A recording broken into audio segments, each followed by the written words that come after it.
நண்பர்களே, welcome to இன்னொரு video. அதுக்கு முன்னாடி நம்ம மொத்தம் இப்ப சப்ஸ்கிரைபர் கவுண்ட் எவ்வளவு இருக்கு? 49,935. அப்ப இன்னும் 50,000க்கு எவ்வளவு தேவை?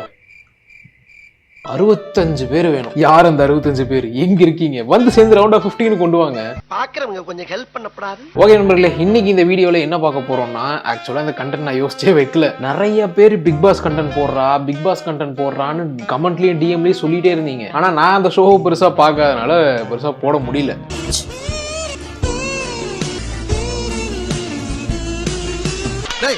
என்னடா வயர்லெஸ் போட்டு நசிக்கிறீங்க? How's the view? கொழுப்பா இல்லடா ஸ்விம்மிங் குட்டியா இருக்கு, பெருசா இருக்கு. நம்ம இங்கிட்ட போவோம், அங்கிட்டே போயிடுவா. ஆனா 16ஆம் தேதி ஒரு அதிர்ச்சி தகவல் வந்துச்சு. தண்ணி படத்தை பிக் பாஸ் வீட்ல இருந்து வெளியே உருட்டி விட்டாங்கன்னு.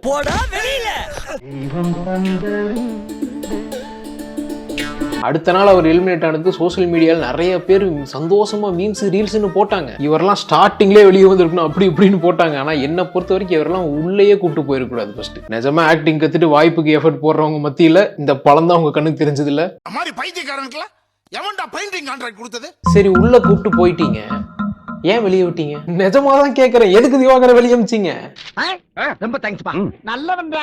நீ என்னடா திடீர்னு வாட்டர் மெலனுக்கு சப்போர்ட் பண்றேன்னு சந்தேகப்படாதீங்க. நான் பிக் பாஸ் பாக்குறது இல்ல, அதனால அந்த பழம் பண்ற ஆக்டிங் ஸ்கில்ஸ் மற்றும் மத்த கரும கிரிஞ்ச் எல்லாம் பார்க்க வேண்டிய அவசியம் இல்ல. அதெல்லாம் பிக் பாஸ் பாக்குறவங்க பாடு. உள்ள இருக்க வரைக்கும் வெளியே அந்த தொல்லை எல்லாம் கொஞ்சம் நிம்மதியா இருந்துச்சு. இப்ப வெளியே வந்தா மறுபடியும் ஆரம்பிச்சிருவாரு.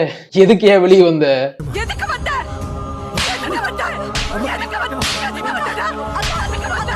ஆரம்பிச்சிருவாரு இல்ல, ஆல்ரெடி பிக் பாஸ் 8 வாசல்லே ஆரம்பிச்சிட்டாரு. நான் சும்மா எல்லாம் சொல்லலைங்க. பாருங்க, இது வந்து புது ஐடி.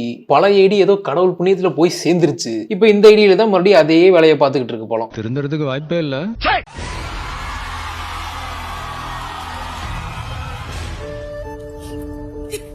ஏய், எதுக்கு அழுகுற நீ?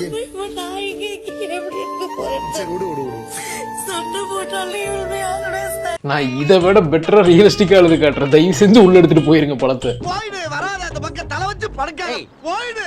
உங்களுக்கு என்கிட்ட ஏதாவது சொல்றதுக்கு இருக்கா சார்? உங்களுக்கு விஜய் சேதுபதி சாரோட பாடி லாங்குவேஜ் வருது, நீங்க அதனால ஏன் அந்த ஆள் எவ்வளவு கஷ்டப்பட்டு எத்தனை வருஷம் உழைச்சு அந்த இடத்துக்கு வந்து நின்று இருக்காரு. அவரு கூட கம்பேர் பண்ணி போய் பல நிக்குது. அது சரி, இது சிவாஜியோடைய ஸ்பேரிங் போட்ட ஆளு தானே. இப்ப நம்ம சொல்றது எல்லாமே குட்டி நடிகர் திலகம், சிவாஜி கணேசன், ஏன்னா ஆக்டிங் நல்லா இருக்கனால அப்படிதான் சொல்றாங்க மேடம். உண்மையாவே லூசு தான் போல. சொல்லுங்களா, கிஸ் கேட்டிருந்தேன்னா இது ஆசை நிறைவேற போகுது. இந்த முத்தம் கொடுத்ததுதான் தப்பா போச்சு. ஏன் தெரியுமா? அந்த ப்ரொஃபைல் போட்டோ காட்டுறேன். மேல வந்து விஜய்க்கு முத்தம் கொடுக்குற போட்டோ, கீழே வந்து பழத்துக்கு முத்தம் கொடுக்குற போட்டோ. கீழே கேப்ஷன் பாருங்க, ஒரு நாயகன் உருவாகிறான், விஜய்க்கு அடுத்து திவாகருக்கு முத்தம் கொடுத்து விஜய் சேதுபதி. அதனால அதுக்குன்னு இந்த ரெண்டையும் கம்பேர் பண்றதா? அவர் தான் அடுத்த விஜய் அப்படின்னு சொல்லாம சொல்றாரு. விஜய் ஃபேன்ஸ் போட்டு அடிங்க இந்த ஆள.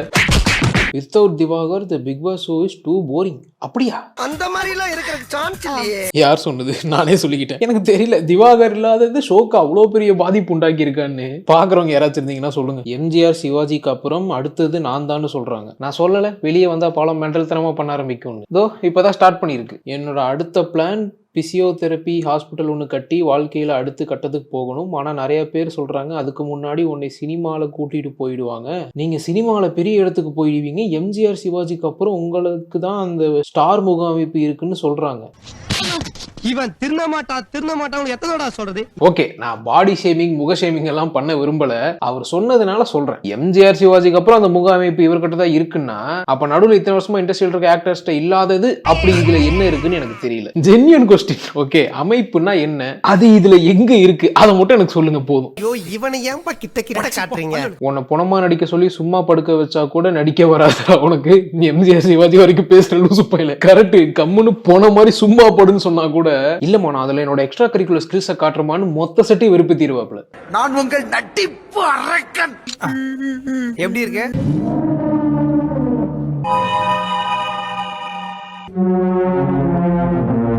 நல்லாவே இல்லடா. அப்புறம் ஏன்டா இப்படி எல்லாம் பண்ற? மூடி நிறு கொஞ்ச நேரம். உனக்கு தைரியம் தான் அந்த 5 கொலையும் பண்ணதே நான் தான். வெளியே போகா. அன்னியன் போட ஆக்டிங்கா? இதுக்கெல்லாம் கருட புறா அது என்ன? இதுக்கெல்லாம் கருட இதுக்கெல்லாம் கருட புராணம் இதுக்கெல்லாம் கருட புராணத்திலேயே தண்டனை கிடையாது. எப்படி அந்த கர்மத்தெல்லாம் 40 நாள் சகிச்சுக்கிட்டு பாத்தீங்க? ஏன்னா கேள்விப்பட்ட இந்த படத்துக்கு தினம் கேமரா முன்னாடி வந்து மேண்டட்டரியா வச்சிருக்க அந்த டயலாக போடாம தன்னோட நடிப்பு திறமையை காட்டாம அந்த கர்மத்தை காட்டாம இருக்கவே முடியாதான். நான் உங்கள் நட்டிப்பு அரக்கன். ஓங்கி அரையறதுக்குள்ள ஓடி போய் உட்கார்ந்து பாவண்டா அந்த கேமராமேன் எடிட்டர்லாம் இந்த கர்மத்தெல்லாம் பார்த்துட்டு அப்படியே சகிச்சுட்டு வாழணும்ல. அப்படியே வாழணும்ல. என்ன பண்றது, தலையெழுத்து யூனோ. அதுக்குத்தான் இந்த டைம் செம்ம நோஸ்கட் ஒன்று பண்ணி விட்டாங்க படத்துக்கு. சாட்டிஸ்ஃபைங்கா இருந்துச்சுடா பார்க்கும்போது. இதுல என்ன ஒரு பிரச்சனை, நைட்ல குரட்ட பிரச்சனை. போடா அங்கடி வந்துருச்சு அடிக்க போறே தப்பு தப்புனே. ஓகே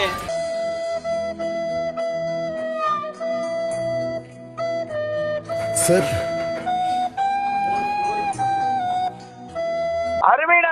கேமராவை காரி துப்பிய முதல் கண்டஸ்டன்ட் திவாகர்.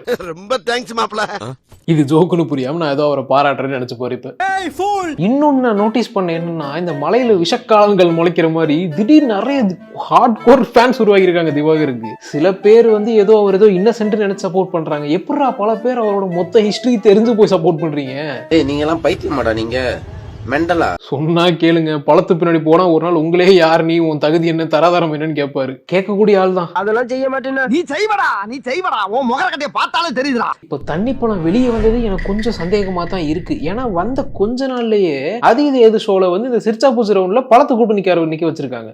எங்கேயோ இடிக்குது. அது எவ்வளவு நல்ல ஆர்டிஸ்ட் எல்லாம் பெர்ஃபார்ம் பண்ண ஸ்டேஜ், அங்க போய் பழத்தை கூட்டு நிக்க வச்சு இந்த மாதிரி இன்ஸ்டாலையும் டிவிலையும் வந்துதான் வெறுப்பேத்துறாரா அப்படின்னு கேட்டா இல்ல. வெளியே வந்து 10 நாள் கிட்டதான் இருக்கும். ஆனா அதுக்குள்ள 10-15 இன்டர்வியூ வந்துருச்சு யூடியூப்ல. பழைய மாதிரியே இன்டர்வியூல உட்காந்து கண்டதை இஷ்டத்துக்கு பேசுறது. சீரியஸான கொஸ்டின்ஸ்லாம் கேட்க போறேன்.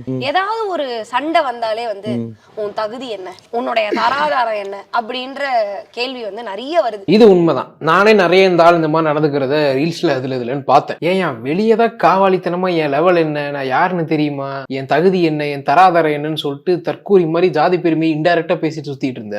உள்ள போயும் அதே வேலையை பார்த்துக்கிட்டு இருந்திருக்கு நீ. சார் இவன் என்ன பண்ண சார்? இப்ப நான் எப்படின்னு பாத்தீங்கன்னா, வயசுக்கு மீறின மெச்சூரிட்டியா தண்ணி படுத்துட்டியா? இல்லையே, அதெல்லாம் இல்லையே.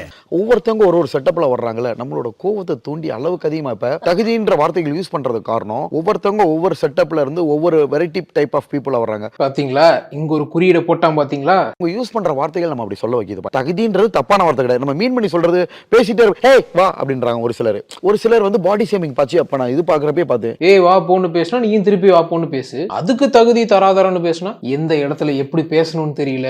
நம்ம ஏதாவது பேசும்போது நம்ம வேர்ட்ஸ் எதை மீன் பண்ணுது, வார்த்தை பிரயோகம் எப்படி சூஸ் பண்ணும், ஒரு மண்ணும் தெரியறது கிடையாது. ஆனா எனக்கு வயசுக்கு மீறின மெச்சூரிட்டிமான பேச்சு கூந்தல் மட்டும் பேசுறது. பேசுறான் பேச்சு நல்லா புளி முட்டை ராமசாமி மாதிரி. இன்னொன்னும் பார்த்தேன், வந்த ஏதோ ஒரு கண்டஸ்டன்ட் போயிட்டு நீங்க எந்த ஊரு, உங்க சொந்தக்காரங்களா எந்த ஊர்ல இருக்காங்க, நீங்க எந்த ஏரியால பிறந்து வளர்ந்தீங்கன்னு இஷ்டத்துக்கு கேள்வி கேட்டிருப்பாரு. சொந்தமா வர வாய்ப்புகள் இருக்கு. தாங்கள் எதை பேசுகிறீர்கள் என்று எனக்கு நன்றாக தெரிகிறது. அப்பேச்சு என்னிடம் வேண்டாம். எதுக்கு அந்த கேள்வி எல்லாம்? உங்க கிளானா இல்லாட்டி உங்களுக்கு ஈக்குவலான கிளானான்னு பாக்குறக்கா? கரெக்டா கட்டுவிட்டா. ஒரு ரீல்ஸ் நடிக்கிறோம், எல்லாரும் தான் சேர்ந்து நடிக்கிறோம், ஒவ்வொரு ஆளையா கூப்பிட்டு நடிக்க வைப்பேன். எனக்கு அகாடமி வாட்டர்மெலன் ஸ்டார் அகாடமினே கொடுத்தாங்க, நடிப்பு சொல்லி கொடுக்க சொல்லி. இவரை நடிப்பு சொல்லி தர சொன்னாங்களா? Watermelon star academia? என்னையா நடந்துட்டு இருந்திருக்குள்ள? அந்த சொல்லி கொடுத்த வீடியோ எங்கிட்டாச்சு இருக்கா? படுத்து ஒரு சின்ன டயலாக் தான். என்ன பாக்குற, கண்ணு மாறணும், கண்ணு மாடுலேஷன் பாரு, சொல்லுக்கு எடுத்துருவேன். என்ன கண்ணு மாறவே இல்ல? இவ்வளவு திறமையை வச்சுட்டாப்பலம் நீங்க மொத்தவங்களுக்கு சொல்லி கொடுக்குறீங்க. விளங்கும்டா நாரப்பயல.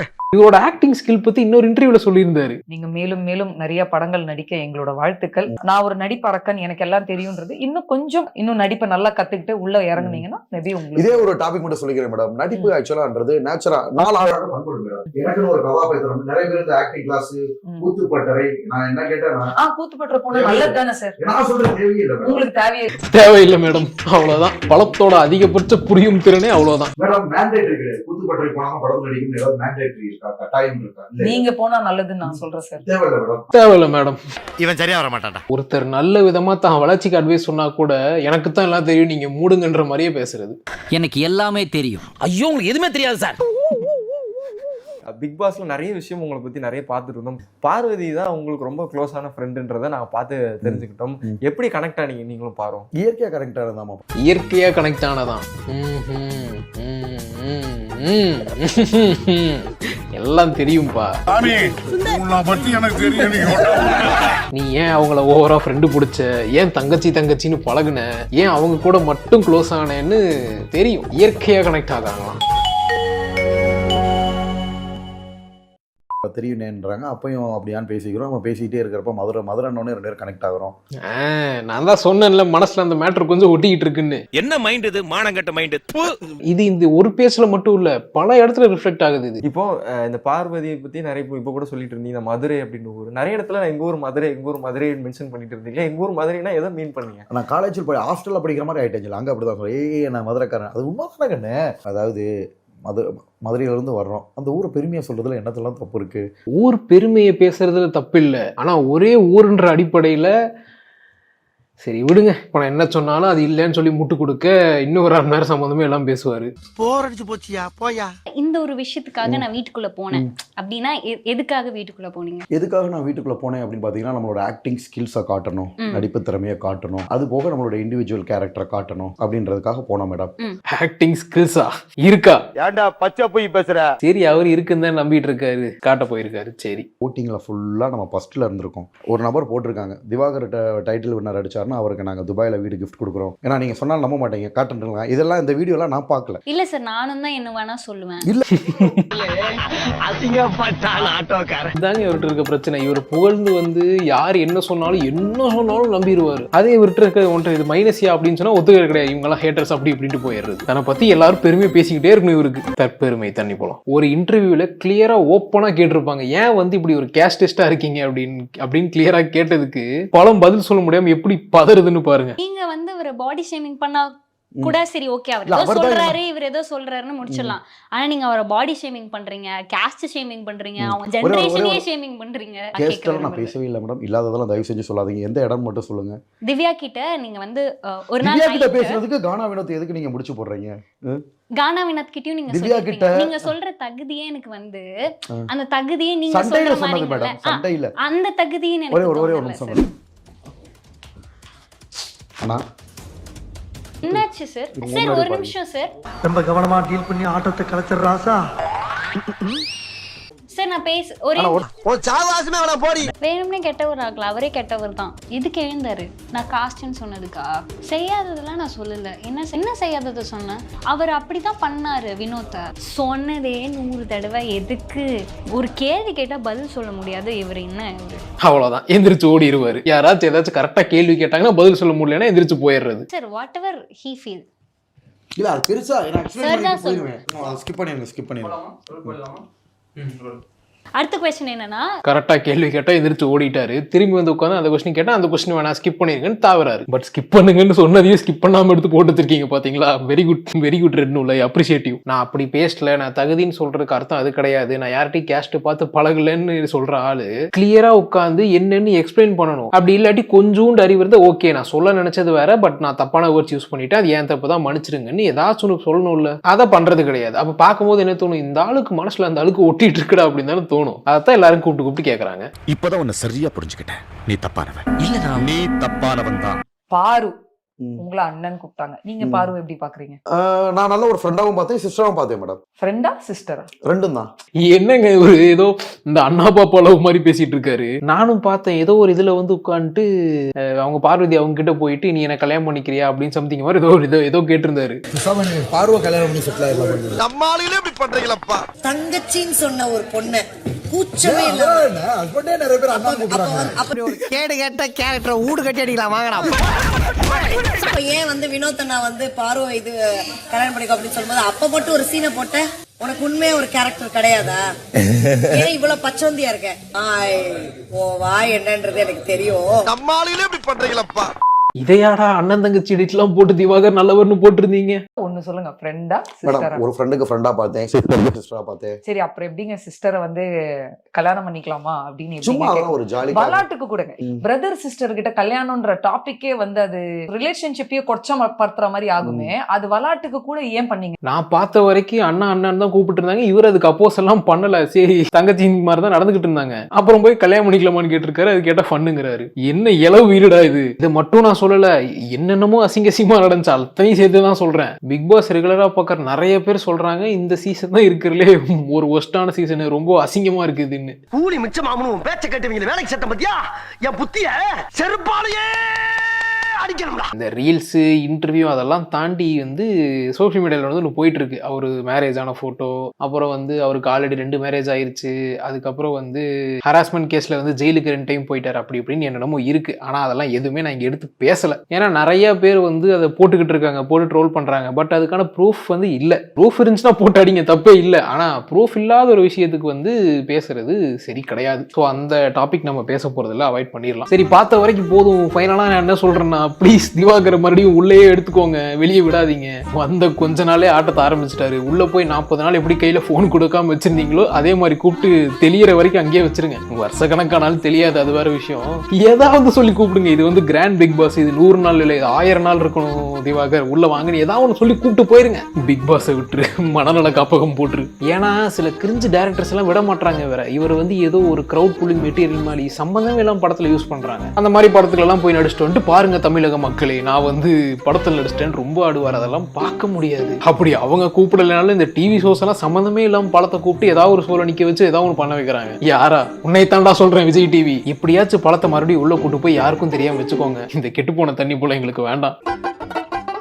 பாத்தீங்களா, இந்த மாசம் மிடில் நான் சொன்னேன் என்னை நம்பி சப்ஸ்கிரைப் பண்ணுங்க, இந்த மாசம் நான் கரெக்டா வீடியோ போடுறேன்னு. முதல்லலாம் ஒரு மாசத்துக்கே ஒரு வீடியோ 2 வீடியோ தான் போட்டுட்டு இருப்பேன். இப்போ பாதி மாசத்துலயே 3 வீடியோ. எவ்வளவு பெரிய விஷயம் பாத்தீங்களா? எனக்குள்ளேயும் ஏதோ இருந்திருக்கு பாருங்களேன். நிறைய பேர் ஆரம்பத்துல பயந்தீங்க, என்னடா எங்க மேலாம் சத்தியம் பண்ணி எங்களை சாகடிக்க பாக்குறியான்னு. சாகடிக்காம காப்பாத்தினா இப்போ வீடியோ போட்டு தூங்கிடுவேன். ஆனா திடீர்னு நடுராத்திரி எந்திரிச்சு பார்ப்பேன், அப்போ மட்டும் 50,000 பேர், அந்த 65 பேர் வரல.